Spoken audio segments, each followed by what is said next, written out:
Estamos en París bebiendo un exquisito café con el libro de Bernal Díaz del Castillo en la mesa.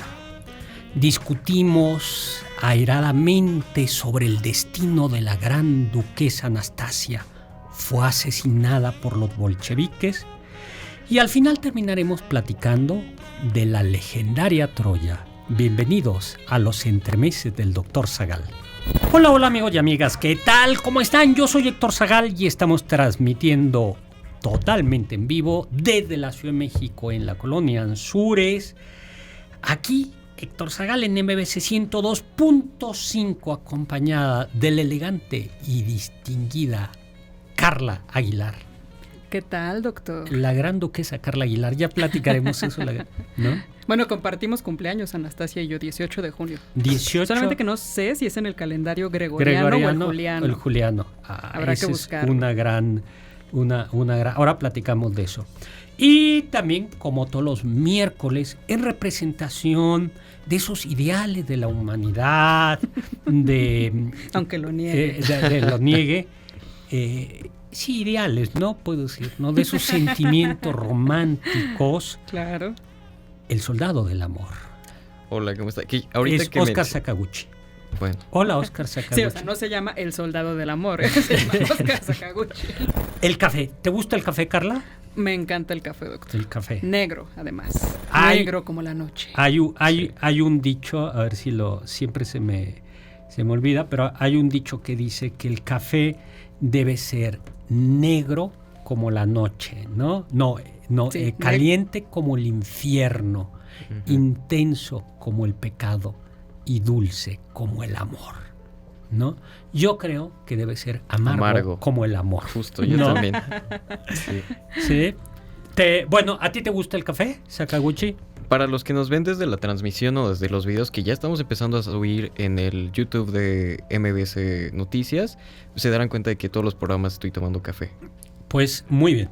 La historia, hay muchos relatos, ¿no? Se sabe con cierta certeza que el café viene de Etiopía o del Cuerno de África. Ya hay muchos relatos. Uno de ellos dice que había un pastorcito que vio que llevaba que tenía sus a cabras, sus cabras, ¿no? Y las pastoreaba. Y estas cabras estaban comiendo, comenzaron a acercarse a un arbusto y devoraron unos frutitos rojos de ese arbusto y las cabras comenzaron a brincar alegremente, ¿no? A danzar sobre sus dos patas. O sea, eso suena diabólico. Sí.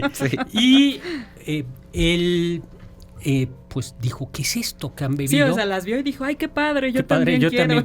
Y recogió los frutos y los llevó a un monasterio. Recuerden que esa era una zona copta.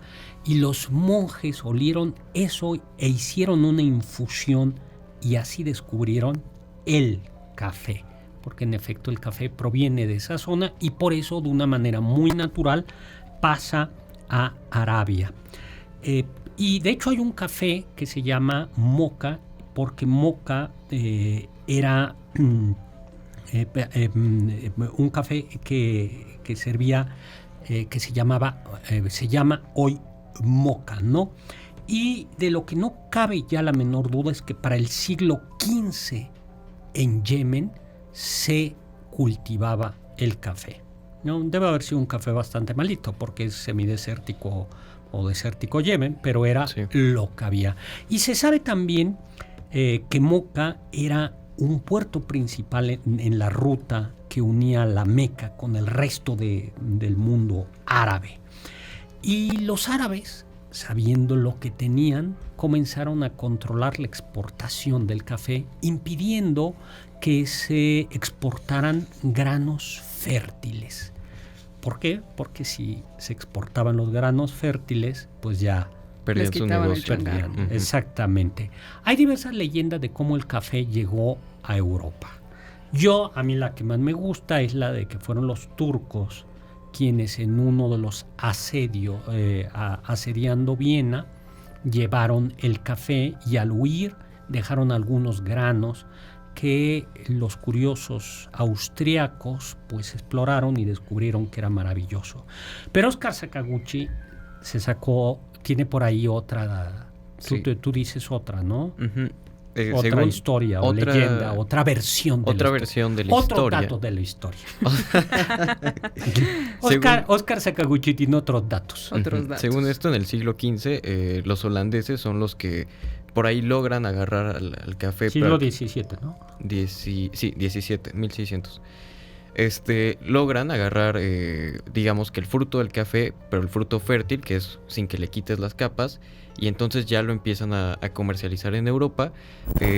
Además, sirvió, según esto, como un puente para que pues fuera a más lugares de Asia, pero también para que llegara con Venecia, y Venecia ya pues lo exportara a toda Europa.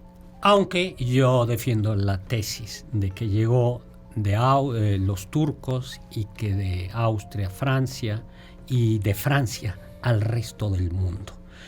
Pero el café el café fue desplazando, bueno, algo bien importante es que el café, como otros frutos, en Europa no hay manera de que se dé café. ¿Y cómo llegó, cómo se abarató el café? ¿Cómo llegó el café a América? Uy, hay una historia muy intrigante detrás. Gabriel Mathieu de Clieu, un oficial de la Marina francesa que servía en Martinica, una colonia francesa en el siglo XVIII. Ujú. Lleva un cafeto, ¿Qué es la- plantita del Ajá. café, y la sube al barco. Usted diría, bueno, hoy creo que no puede llevar plantitas de un país a otro, ¿no? Sí, no, creo que está Eh, prohibido. está prohibido. Bueno, en aquella época no estaba prohibido, pero era mucho más difícil. Y la sube al barquito. La mete en una caja de cristal para que la pueda dejar encubierta, para que le dé el sol, pero también para que el agua salada no pues la vaya a afectar. Y además el frío, porque Ajá. digo, ya cuando estás en la zona tropical no pasa nada, pero en el trayecto, la travesía pasa por zonas muy frías. Pero no solo eso, sino había pleitos, dicen que hubo pleitos, bueno, eran barcos muy chiquitos, hubo pleitos. No, dice que le tocó de todo, piratas, tormentas, dentro del barco había un envidioso que le quiso pues sabotear el cafeto. Yo digo que deberían de hacer una película de La travesía del la café. travesía del La cafeto. El héroe del café. Sí. Y tú sabes qué pasó, cómo sobrevivió el café, pero ¿cuál es el momento más angustioso del café, Carla, del cafeto? No, doctor. Va el barco, pero hay algo peor que una tormenta, que es que no sople el viento. Claro, te quedas varado. Y entonces se quedaron varados, no se movía el barco, Ujú. no hay agua, y entonces comenzaron a racionar el agua. Y entonces, pues no hay agua para el café, te toca media tacita de agua al día. Y este señor Gabriel Mathieu de Clieu, a quien tanto le debemos, heroicamente, eso sí es heroísmo, dijo, voy a compartir mi agua Con el cafeto. con el cafeto. Y entonces, un traguito para él, un traguito para él. Y finalmente llegó, señores y señoras, niños y niñas, señoritas y señoritos, llegó el café a Martinica y se dio. Y por eso tenemos en América unos cafés magníficos, el café colombiano, el café guatemalteco y el café mexicano. México Ujú. tiene el de Veracruz, el de Claro. Chiapas y el de Oaxaca, son magníficos, magníficos. ¿Cuál le gusta más? El de Chiapas me gusta. Tú. Yo creo que el de Veracruz. Yo también el de Veracruz. Sí. Ahora, yo soy mal bebedor de café porque me gusta más el café, más que ácido, amargo, que es el de Robusta, que es el más corrientillo. Y nos vamos nada más diciéndoles que el café representaba la burguesía, la racionalidad, la ilustración, El capitalismo. y fue compitiendo y desplazando al chocolate. ¿Ya vieron ustedes Anastasia? ¿La de caricaturas, doctor? ¿El musical? Yo vi el estreno de Anastasia recién estrenado con esta 1956. Es la de Bergman. Esa no. ¿Tú sabes quién era Bergman? Era un cineasta, ¿no? ¿Cómo que? No, ese es... Bueno, sí, ese es otro Bergman. Ah, pero- era otro, no sé. Hay Ella, una chica, ella. Ingrid, ¿no? Sí, Ingrid. Bergman. Ingrid Bergman, Ah, no. guapísima. No, y que no Nah. me escuche mi profesor de historia de los medios sociales. Que, digo, apenas llevamos 2 clases, ¿verdad? Pero sí. Pues sí, hay muchas versiones de Anastasia. ¿Y por qué es tan importante Anastasia, doctor? Porque bueno, está toda la familia Romanov, ¿no? Nicolás, la zarina, las hermanas, el mismo príncipe, ¿no? Alexei, Olga, Tatiana, María, pero Anastasia nos llama la atención porque 1917. El Imperio Ruso está en guerra, Primera Guerra Mundial. Y le está yendo pésimo. Sí, está luchando contra Japón, Alemania, ¿no? Contra Alemania, contra las potencias centrales eran Turquía, Bulgaria, el Imperio Turquía, Bulgaria, el Imperio Austrohúngaro y el Imperio Alemán. Y del otro lado estaba Inglaterra, Francia, Estados Unidos y el Imperio Ruso. La zarina era alemana, de origen alemán. Entonces el Imperio Ruso era una autocracia, era el zar de todas las Rusias. Nicolás II era el autócrata, tal cual. Rusia era un país con muchas riquezas y con muchos pobres y con una aristocracia verdaderamente que vivía de espaldas. Se dice que diariamente había un vagón que llegaba a San Petersburgo en el invierno lleno de flores que venían de la Costa Azul para los palacios. Alegrar el palacio. El palacio del zar, ¿no? Entonces era pues la dinastía, inaudito, ¿no? la Cómo dinastía vivía. Romanov, ¿no? El zarevich padecía hemofilia, había un personaje ahí siniestro, Rasputín, que había embaucado a la zarina, pues haciéndole creer que podía controlarse. Parece que sí podía controlar un poco la hemofilia del zarevich. Y parece que el motivo era relativamente sencillo. La explicación es que cuando tenía estas hemorragias, el zarevich, los médicos por un lado lo ponían nervioso. Y entonces eso Su mamá gritando también. Y eso hace que sangre El más. Rasputín no lo ponía nervioso. ¿No has leído lo que decían de Rasputín? No que era un te- hombre que con su mirada te hipnotizaba Sí, de te tal manera que te tranquilizaba. curaba todo. Pero además le daban al zarevich ácido acetil salicílico para los dolores. Ujú. Lo cual es lo peor que le pueden dar para la hemofilia, porque Sí, porque aligera la sangre. entonces Rasputín llegaba y lo que hacía era serenar y pónganle agua calentita, a ver, no No grito. hacía nada. No hacía nada. Sí, Y decía, entonces, déjenlo tranquilo. pues funcionaba. Pero Rasputín era un personaje que intrigaba en política y que además se metía en el sentido que ustedes pensaron con todas las aristócratas rusas. Las malas lenguas llegaron a decir que incluso con la zarina. Viene la revolución, primero la revolución Febrero de febrero. 1917. que es una revolución burguesa. El zar no quiere una monarquía constitucional y se desborda el acontecimiento. Viene la Revolución de Octubre, que es una revolución bolchevique, y ya desde la Revolución Blanca la familia imperial rusa es puesta en son presos. Sí. Los ingleses no los quieren recibir. En un primer momento parece que los rusos, los soviéticos dicen, bueno, si los reciben se los mandamos. Pero la familia inglesa, la corona, dice, no, pues siempre no, porque es mala reputación para nosotros. Sí. Y eran primos, el rey de Inglaterra y el rey y el zar de Rusia eran primos. O sea, tú los ves y son Sí, realmente se parecen mucho. parecidos. Eso sale en The Crown, Así pero es. es histórico. Y los apresan y Los van cambiando de casas, de ¿no? casa Los en van casa, moviendo, sí. pero están apresados. Y parece que los bolcheviques temen que los contrarrevolucionarios rescaten a la familia del zar. Y llega un telegrama de Lenin y le dicen a la familia del zar y al zar, bajen por favor al sótano que les vamos a tomar una fotografía. Y entonces los ponen con sus sillitas, Van todos bien vestidos. Ujú. Y la sorpresa es que los van a fusilar y les leen los cargos. Sí, de repente le sacan la sentencia en vez de la cámara. Sí, y los Ujú. comienzan a matar. Pero las duquesas, Ujú. las grandes duquesas, que eran las Las hijas. hijas del zar, no morían de balas. y se dieron cuenta que en la ropa, el corsé, habían cosido todas las joyas de la familia. Y rebotaban las balas. Exactamente, ya bayonetazos murieron. Y entonces corrió, como quemaron los huesos y los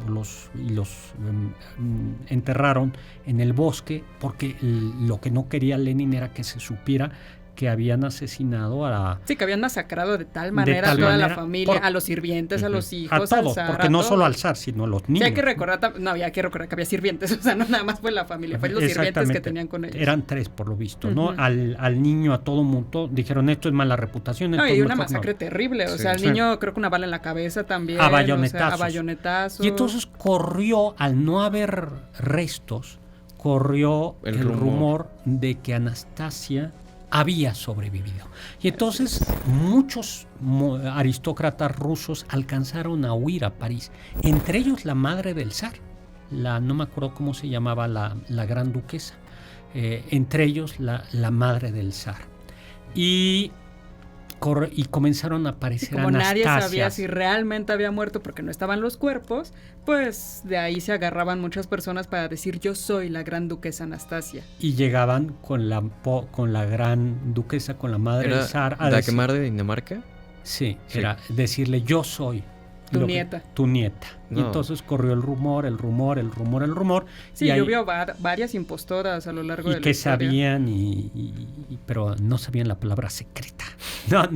No se sabe. Y esa bonita historia, esa historia la pueden ver en varias de las películas. Medio modificada, ¿no? Sí. Rasputín termina siendo el diablo. Sí, o sea, quitas la ineptitud de Nicolás II por un hechizo de Rasputín. Sí, pero Nicolás II era bastante inepto. Pero tristemente, cuando se descubrieron los restos de la familia Romanov, y como si hay si hay ADN de la familia Romanov, fue justo con Putin que... En el 2009... según un estudio publicado en la revista Public Library of Science, un grupo de expertos justo reunieron pruebas de ADN y determinaron que nadie había escapado. Exactamente, porque se sabían... que ahí estaba tanto Olga, Tatiana María, el zar, la zarina, Alexei, Anastasia claramente, y 4 sirvientes. Y sus restos fueron enterrados y son considerados mártires por la Iglesia Ortodoxa rusa. Pues temo decirles, amigos y amigas, que no.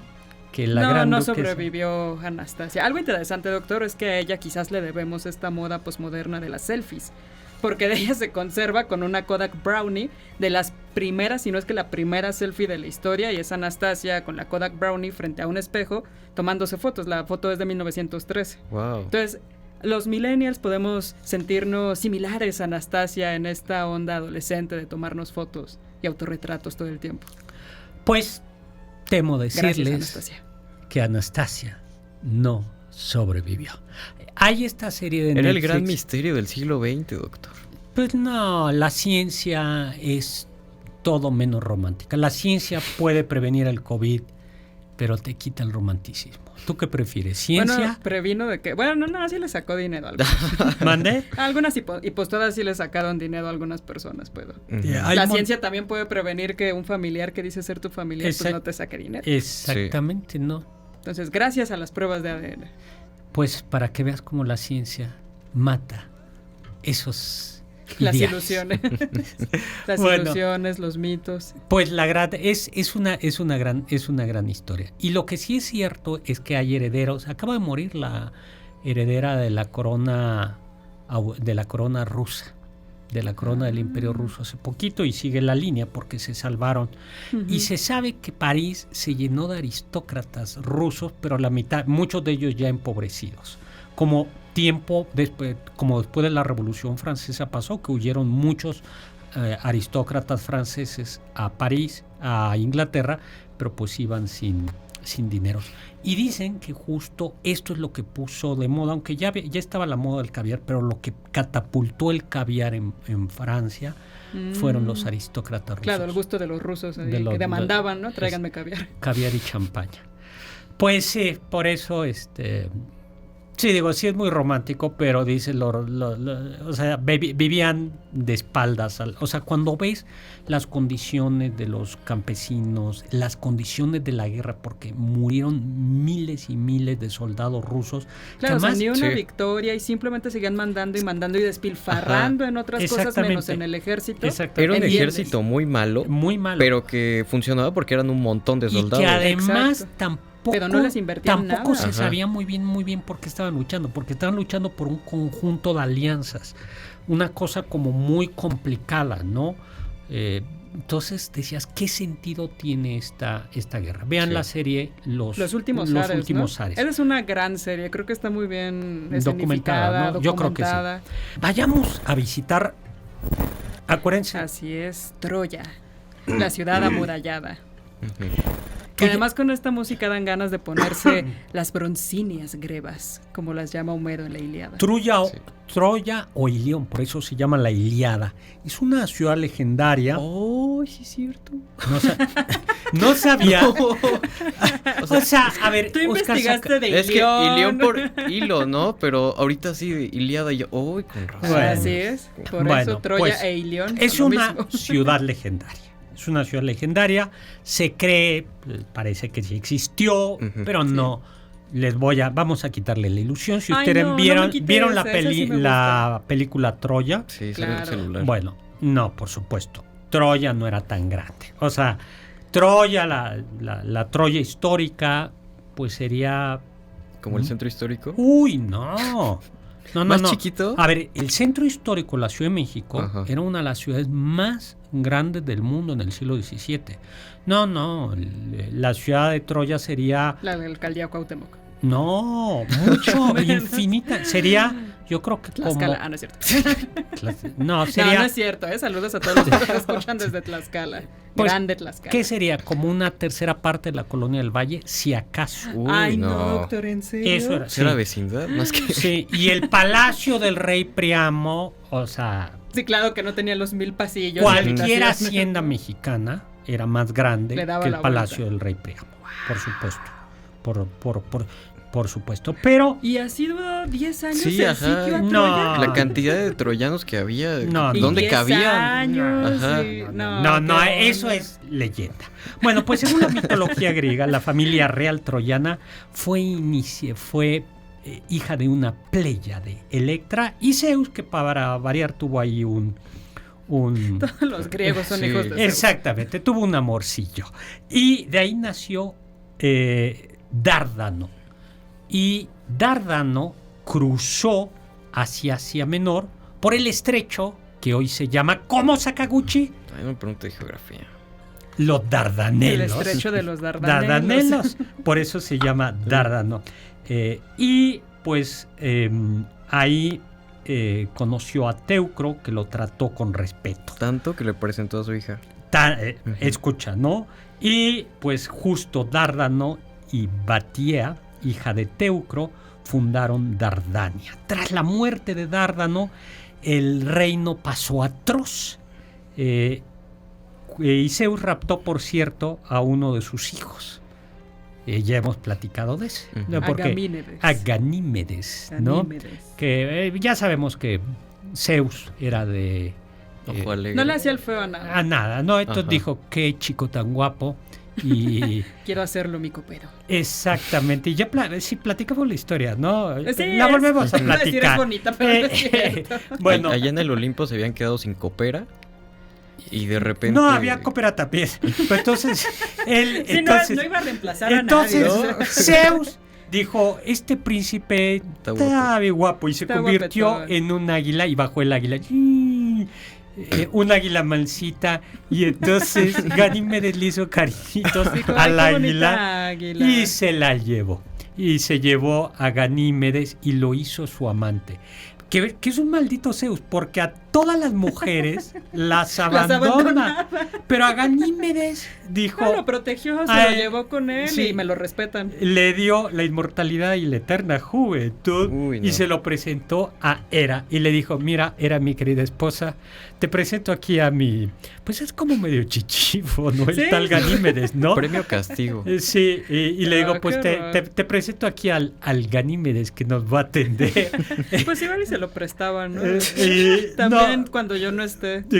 yo no creo, ¿no? Porque era muy Sí, no, celoso pero Zeus. a todas, o sea, Zeus las abandonaba a la Sí. ira de Hera, que las perseguía hasta los Y límites de la entonces, tierra. pues a Ganímedes no le pudo hacer nada, pero Hera dijo, pues sí, pues a Troya, a los descendientes de Tros, a los parientes de Ganímedes, Sí, me serán mis desquito enemigos. con Sí, ella. por Pero siempre.